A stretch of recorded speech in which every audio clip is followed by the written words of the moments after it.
Hey guys, Robman here with a video on the brand new Tier 9 British Dockyard battleship, the Marlborough. So I figured I'd do this video while the ship is still new. The ship itself is interesting. I wouldn't call it good, but it's interesting. In that it is about as close to a battle cruiser as you're going to get at Tier 9 with the British right now. It essentially has the smallest guns, I think, of any battleship at Tier 9. 14-inch, 356mm, so you don't get any overmatch. But you have 16 of them in 4 quad turrets. Now, the firing angles on these turrets are okay. They're not bad, but they're not good. Especially the far front one and the far back one. I wind up getting at least one turret hung almost every salvo that I fire on this ship unless I'm giving flat broadside. Which if you look at the armor layout, you really don't want to do. So you can see it's your pretty standard British battleship armor, 32, 32. You have a 32 upper hull, 32 deck, 32 forward, everywhere except for this very small submerged icebreaker. I don't think that's ever saved me. I guess it's nice to not get citadeled if the citadel wasn't, extremely high. This is actually your citadel on this ship, far above water and not particularly thick. That's 15 inches of armor, 381mm. Everything at this tier, if you give broadside, will punch right through that. This ship is absolute butter if you don't angle properly. Same deal, 32mm in the stern with a submerged armor belt protecting the steering gear. Your survivability is not terrible. 76,800 health is okay at tier 9. But combined with the armor, you're certainly not going to be tanking anything. And it does not get a super heal. The heal is your standard battleship heal. It lasts slightly longer because I have the captain skill, but it's your standard 28-second consumable action time, around 400 hit points per second because of the hit point pool, and your standard damage control party. No fast reloading here. I'll go over the build for this ship in detail in a few minutes. As I said, the artillery for this ship is the 16 14-inch guns. They come with the build that I have with an extremely good 22-second reload. So every 22 seconds you're going to sling 16 shells at the target, so that's nice. An acceptable 180-degree turn time. Mediocre but acceptable dispersion when you factor in the fact that you're throwing 16 shells at a target. This is essentially a shotgun. And your maximum range is acceptable. 21 kilometers, you're not going to be sniping anything, but with the accuracy, you don't really expect it to either. I find myself firing mostly high explosive. The high explosive on this ship is pretty bad, all things considered, for the tier, but remember, there's 16 guns. So you have a 24% chance of fire and 4,800 damage, combined with about 90mm of armor penetration, 89mm to be exact. So what that means is most of the decks in the game you will penetrate, most of the upper hulls. Just about the only upper hulls that you don't penetrate are some of the Germans, some of the Russians, and some of the Italians. But Americans, British, you'll go right through that. The AP is very similar to the AP found at Tier 7 on the King George. And it's terrible then, and it's still pretty terrible now. Low velocity, very annoying impact angles, kind of sluggish. I don't find it difficult to hit things on this ship. But I also don't fight at long range with this ship either. Your secondary armament, absolutely nothing to talk about. Do not build for secondaries on this ship. You only have 4 of them per side, and they're okay, but the range kind of is not great. And they're really not very good. It's not worth it to build secondaries on this ship. Your Airstrike, standard British Airstrike with 3 attack flights, so it's not bad for dealing with submarines. Air defense, for tier 9, it's acceptable. You're not going to stop anything. We all know how CVs are in this game. If a CV wants to kill you, he will kill you. And with the thin armor on this ship, particularly on the Citadel roof, 152mm, I would not take potluck with armor-piercing bombs because your Citadel is the width of the ship. This is all your Citadel armor here. And your deck is not particularly thick, and your Citadel armor roof, 150mm is not bad. It's nice in the sense that, fire coming in from the sides, if it hits the roof of the Citadel, it won't overpen. You'll never get overpen Citadel'd in this ship from the top. But I don't recommend sitting underneath armor-piercing bombs either. You can see from the front, I didn't mention this before, but it is worth noting, If the shells miss this icebreaker in the front, which they're more than likely to, I don't know of anyone that aims that low on the ship, they're probably going to Citadel you. This is all Citadel. All Citadel. So just about anywhere, just because of the width of the barbette, either they're going to knock your front gun out, or they're going to Citadel you. Neither of which is good. Beyond that, your maneuverability. I have the speed flag on this, so you run 33.1 knots, which is excellent at tier 9. No speed boost or anything, but that base speed is excellent. Your turning circle radius is, I wouldn't call it good, but it's more than enough. This ship certainly doesn't feel sluggish. And the rudder shift time of 16.8 seconds, again, acceptable. I don't have any problems maneuvering in this ship. It certainly doesn't feel any slower than any other tier 9 battleship. Which brings us to the concealment. The concealment is absolutely excellent, which you need on this ship because you have no armor. 12.1 standard, that's with the concealment build. I'm running both the concealment module and the concealment skill on my commander. And your detectability range by air, also acceptable. Standard detectability range is obviously same with every ship, 2 kilometers. That pretty much sums up the stats of the ship. I'll go over my build briefly because I want to get it out of the way before I show the replay. I do have a replay of this ship with about 150,000 damage. This ship works very good, I find, as a flanker. And I'll go over that in detail in the replay. This ship, I run Main Armaments Mod 1 once again, just with most of my other videos. You could get away with Magazine Mod 2 just because this ship has so many guns. Losing one turret doesn't really matter too much because you have 16 guns and they all reload in 20 seconds once AR gets kicking. I just run it just because the armor on the turrets is not particularly great. It's all flat. So without this, you do tend to get them whacked every so often. And it is rather annoying because the nice 16-gun salvo is really what sets the ship apart. I like to keep it in the fight. Damage control system mod 1. You'll see in the replay, I do actually get my engine knocked out in that replay. I do find that taking torpedo hits tends to knock out the steering gears and the engine annoyingly often in this. But I would rather have a temporarily damaged steering gear than a flood. So I run damage control mod 1, as I run damage control mod 2 for the same reasons. As I said, I don't find the ship particularly sluggish, and the acceleration I feel is actually pretty decent, so there's no reason for me to run either of these two. In terms of the Airstrike, I don't run this in any battleships. I just personally don't find a use for it, given that I'm only dropping depth charges. I find it's easier just to compensate with my aim. Beyond that, because as I said before, the accuracy is really not all that great, I run Aiming Systems Mod 1. I want the best dispersion that I can possibly get. I also said before I run Concealment Mod, brings the concealment down to about 12 kilometers, which is excellent, and Reload Booster. I like to fire all of my guns as fast as humanly possible. This ship is a remarkably good fire starter given the terrible fire chance on the main guns, just because you're slinging so many shells at the target. In terms of a commander, this is the same commander that I carry over from my Conqueror, and I use the same commander on the Thunder. I don't recommend, because this is a premium ship, that you have your own commander for it. I feel that would just be a waste. But I run Emergency Repair Specialist, Grease the Gears, Adrenaline Rush, Basics of Survivability, Emergency Repair Expert, Concealment Expert, and Fire Prevention Expert. I have considered taking off Basics of Survivability and swapping it out for super heavy AP shells, just because when I do fire AP in this ship, and you will see it once or twice in the replays, just because of the sheer number of shells, if you catch a broadside, you are likely to get a Citadel or two, especially shooting at the broadsides of cruisers. The AP, you will tend not to Citadel on battleships. The armor tends to be too thick.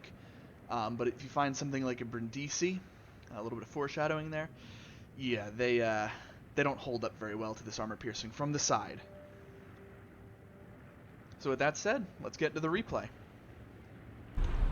So here we are with the Marlborough replay. We are on the map Sea of Fortune. So looking at the team layout on this type of map, they have 5 battleships, so do we. I'm going to want to start off playing kind of passively. Definitely don't want to rush this one, especially given the terrible armor that this ship has. So I think I'm going to start by heading down by sea.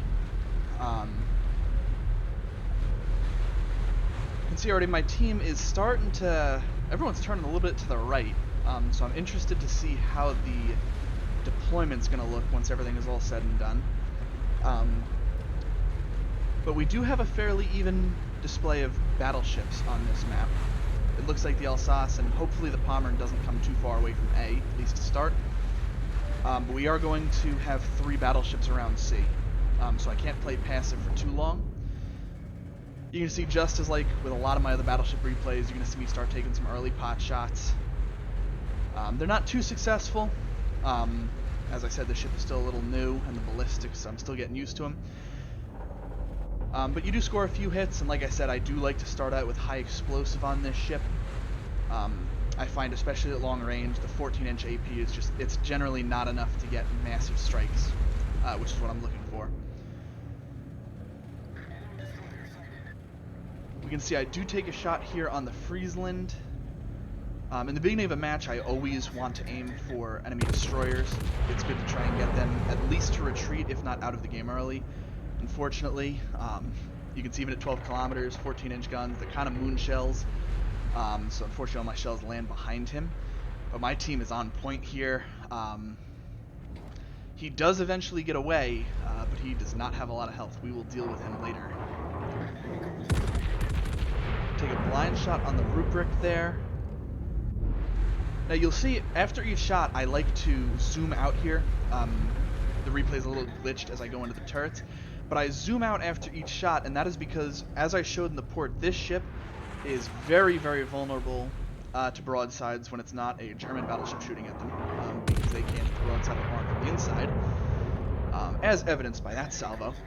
But the side of this ship is so vulnerable that I always like to maintain map awareness, especially because you can see the firing angles here. In order to bring all the guns to bear, I do have to give a substantial amount of broadside, and I want to make sure that I'm not going to get deleted when I do that. One Citadel won't sink this ship. The ship does have a decent chunk of hit points, but I'd like to not eat more than I have to get damage. The operative goal of this ship, just because it fires so fast, you do wind up needing to stay under fire for quite a while, just because it's a battleship. As much as you may want to, with the high ballistics and the high explosive, you may want to just sit behind an island and play it almost like a battle cruiser and sit in the back and just farm. You do take up a battleship slot. You do have an obligation to your team. You do have to do a little bit of tanking.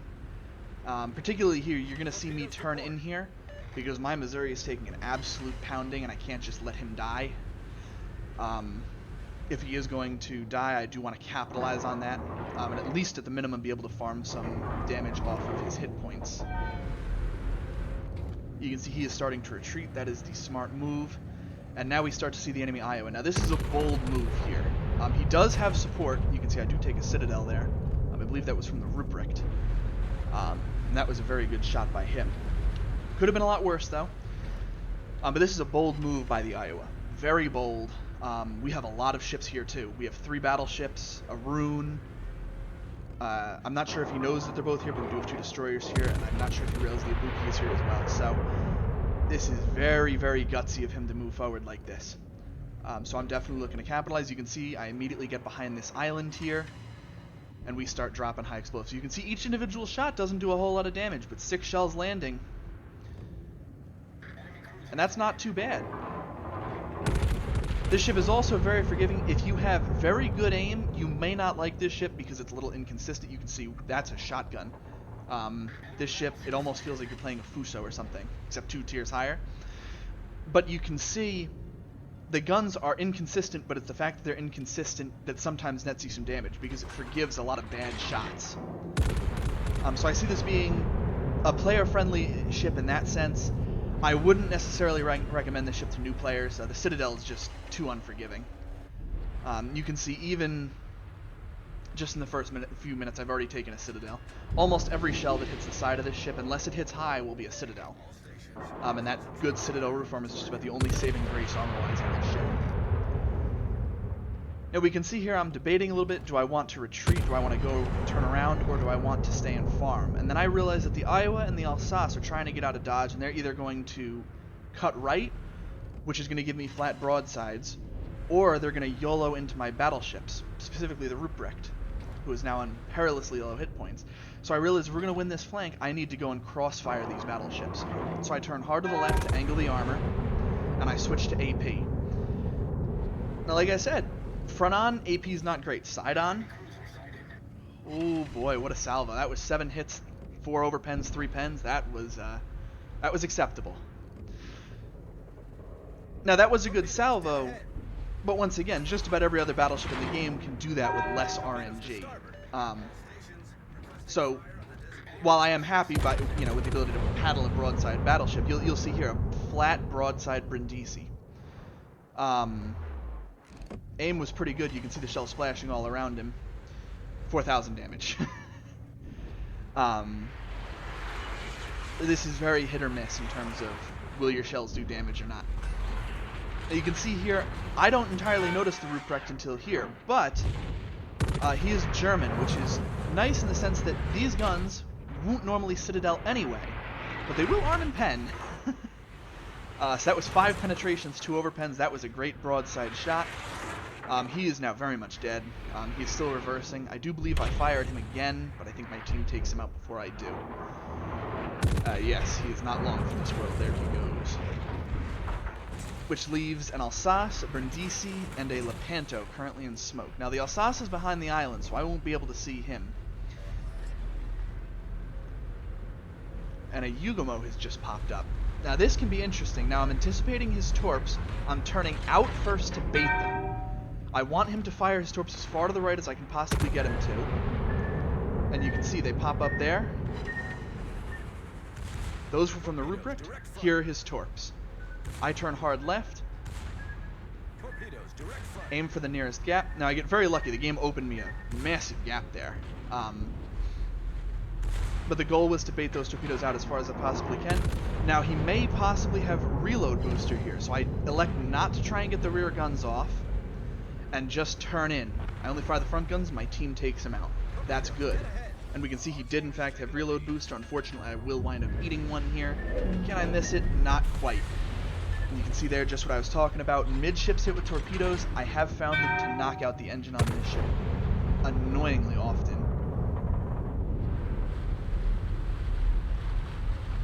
We can see here once again, because I anticipate the Brindisi going broadside again just because he's near an island. He's made a critical positioning error here in that if he keeps turning, he's going to go broadside to the Pommern. But if he turns into the Pommern, he goes broadside to me. He picks me, so we're going to get a nice salvo off on him there. Lead the target.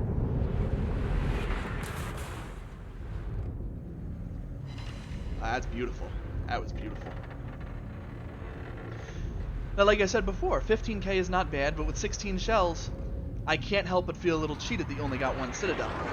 I would expect any other battleship, he would have died there.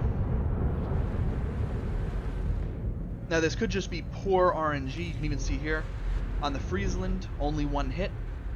Thankfully, once again, my team is on target.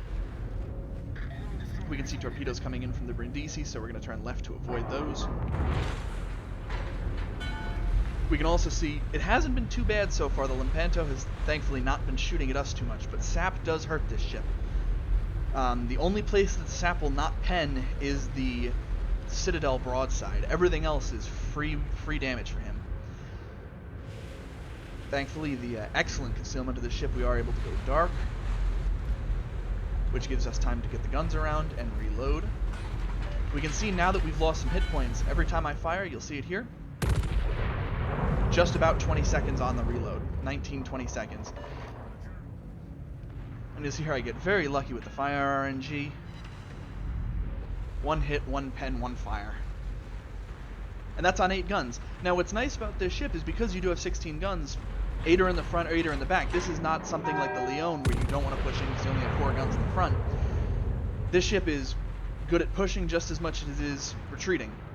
This ship plays very well in either sense. Our victory is in sight. You can see here, I don't want to give broadside because I feel like a sap salvo will hurt, but he is firing at the Ruprecht, which is both good and, good for him, good for me. The Ruprecht is substantially more resistant to sap than I am, so the fact that he gets to negate most of his damage and I don't take most of his damage is very beneficial. We can see another fire.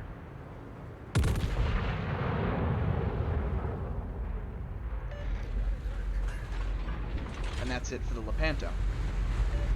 So now the next minute here, we have some time to evaluate how the game is going. So we are winning. This is almost certainly going to be a win. We hold 2 caps, and while they are capping out A, they don't really have much hope of catching up. They have a Kronstadt, a Neptune, and an Ostergotland left on their team. Now, a Kronstadt is very dangerous to the ship because you can't overmatch any part of it. So even a slight angle, and he can negate all of my AP, and we can see that the HE, especially if he's got a lot of health left, I can kill him, but it'll take time to burn him down, so I don't particularly want to fight him. But if the Neptune necessarily wants to donate some HP by giving me full broadside, that can be arranged. So let's see, does the Neptune expect me to be where I am? Now, I was just spotted heading in this direction. He should be aware that I'm driving here. So what I'm trying to do, I'm trying to get through this gap here. Now you see I am detected, which leads me to believe that the Ostergotland is in front of me. So my first instinct is going to be to turn right. You can see his torpedoes are already incoming. Those were towards the Ruprecht. Now I take a very quick salvo because I want to be able to start turning right here, because you'll see here the Neptune does start to hit, and what a salvo on the Neptune. That's for our Confederate. That was a 20,000 damage salvo. Now we can see here, I don't give quite enough target lead here, and the back turret just barely clips the island, and most of their shells fall behind him. But my team, I believe that was Pommern, definitely on point. Now while these shells can't overmatch 25, they most certainly can overmatch a Neptune. Can we pick up the kill here?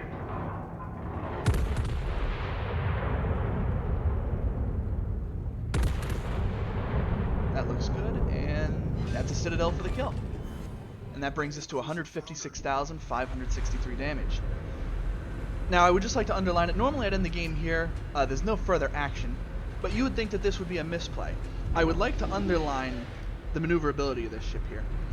You slow down slightly, you cut hard right, and even that close to an island, you can avoid it. I don't actually beach on the island here. It was actually this game, this led to my reasoning to not run rudder mod on this ship. I just didn't feel it was necessary. So that said, I'll call the replay here. It's pretty much over. We're just waiting for the points to tick down. They don't bother coming to fight us. And I'll be right back with the after-action replay results. So we can see now that we're back in the port. I didn't do this for my last video because I forgot, but for this video, I will pull up the battle results screen for the battle that I just showed. You can see we ended up on 156,563 damage, so not a bad game. We hit the Citadel 3 times, which for these guns is definitely an accomplishment. And you can see I do run a full complement of economic flags. Every economic flag in the game I do run on this ship because it is technically a tier 9 premium. So you can see this thing absolutely prints credits, experience, and free XP on a good game. Team score wise, obviously top of the team. This was a good game, not an amazing game, so I'm right about where I expect myself to be. Detailed report wise, pretty bog standard.